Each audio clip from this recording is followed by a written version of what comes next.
The first time I touched silk I was 14 years old and I knew I was different. My fingers found my mother's nightgown hanging in the bathroom and something inside me just melted. The fabric was cool and soft and it whispered secrets I didn't understand yet. I held it against my cheek and closed my eyes, and for just a moment I felt like I was home. My name is Alfred Cooper. I'm 26 now and I live in a small apartment in Portland, Oregon. But back then I was just a confused kid in Denver trying to figure out why dresses made my heart beat faster than any baseball game ever could. Growing up was hard. My dad wanted me to play football and fix cars and date cheerleaders. Instead, I would sneak into my sister Charlotte's room when nobody was home and try on her skirts. The way the fabric moved when I walked made me feel alive in a way nothing else did. But I learned to hide it deep down where nobody could see. College was supposed to be my fresh start.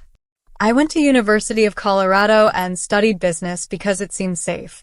My roommate Gabriel was a good guy, but I never told him about the part of me that dreamed in lace and lipstick. How could I? I barely understood it myself. The loneliness ate at me like acid. I would lie in my dorm bed at night listening to Gabriel snore and wonder if I was the only person in the world who felt this way.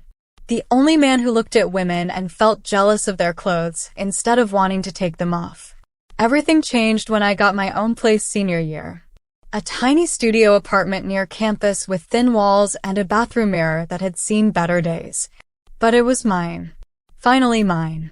That first night alone, I spread all my textbooks on the floor and opened my laptop. My hands were shaking as I typed the words into the search bar. Women's clothing. Size large. Discreet shipping. The blue dress arrived 3 days later in a plain brown box. I remember unwrapping it so slowly like it might disappear if I moved too fast. The material was soft cotton with tiny white flowers scattered across it like stars. I held it up to the light coming through my window and felt tears in my eyes. Putting it on was like coming alive for the first time. The dress fit perfectly, and when I looked in that cracked bathroom mirror, I saw someone I had been searching for my whole life. She had my eyes, but everything else was different. I named her Alice. Alice felt right rolling off my tongue when I whispered it to myself in the dark. She became my secret companion. My other half. The part of me that only existed behind locked doors and drawn curtains. Months passed like this. I would go to classes as Alfred the business student but come home to Alice. I learned to walk in heels by practicing on my carpet. Learned to do makeup by watching YouTube videos with the sound turned low. Learned to move my hands the way women do when they talk. The mirror started reflecting someone beautiful. Someone I was proud to be. After graduation, I moved to Portland for a job at an insurance company. The work was boring, but it paid enough for my own one-bedroom apartment. More space meant more freedom. More freedom meant Alice could finally breathe. I spent entire weekends as her. Shopping for clothes online. Practicing voices. Dancing alone in my living room to music that made my heart soar. The world outside kept spinning, but inside my apartment time moved differently. One quiet evening in October, I was browsing the internet when I found a website called Prism Stories. Something about the soft colors and gentle layout made me feel safe. I clicked around for a while and found their sizing calculator. I entered my measurements carefully.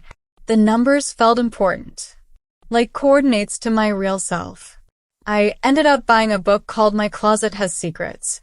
But the loneliness was getting worse. Alice was beautiful, but she had nobody to talk to. Nobody to see her. She existed in a perfect bubble that sometimes felt more like a prison. That's when I found the chat rooms. Places where people like me gathered to share stories and photos and dreams. I was so nervous posting my first picture. Just one shot of me in a red dress with careful lighting to hide the rough edges. But the response was warm. For the first time, I didn't feel alone. Stephen Brooks sent me a private message that night. "You look beautiful," he wrote. "Tell me about yourself." Something about his words made my stomach flutter. I clicked on his profile and saw a man with kind eyes and a gentle smile. He lived in Seattle. He worked at a bookstore. He seemed real in a way that scared and excited me. We started talking every night. Long conversations that stretched until sunrise. He told me about growing up in a small town. about his dreams of writing novels, about how lonely the city could be. I told him about my job and my apartment and my love of old movies. I never mentioned Alice, but she was always there between the lines. Stephen made me laugh in ways I had forgotten were possible. He would send me pictures of funny signs he saw on his way to work, videos of his cat doing stupid things, messages that made me smile for hours afterward.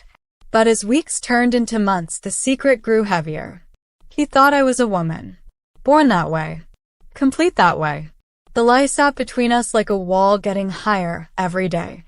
"I want to meet you," he started saying. "Come visit Seattle. Let me take you to dinner." The thought made my heart race and my palms sweat. I wanted that more than anything, but how could I explain? How could I tell him that the woman he was falling for only existed in dim lighting and careful angles? Winter came early that year. Portland was gray and wet and cold. I spent more time as Alice because she was warmer somehow. When Stephen called, I would already be wearing a dress, and it felt like the most natural thing in the world. "I think I'm falling in love with you," he told me one night in December. His voice was soft and nervous and completely sincere. Those words hit me like lightning. Love. Real love. For Alice. But built on something that wasn't quite true. That weekend I made a decision. I spent hours getting ready. Foundation to smooth my skin. Concealer for the shadow on my jaw. Eyeshadow in soft browns that made my eyes look bigger. Lipstick the color of wine. The black dress that made my shoulders look feminine. The wig that had become as familiar as my own hair. When Stephen called, I turned on my camera for the first time. His face went still. Then he smiled. That slow, beautiful smile that made everything feel possible. "You're even more beautiful than I imagined." We talked until the sun came up. He made me laugh until my sides ached. When we finally said goodbye, I felt like I could fly. 3 weeks later, Stephen drove down from Seattle. We made plans to meet at Powell's Books downtown. I chose it because it felt safe.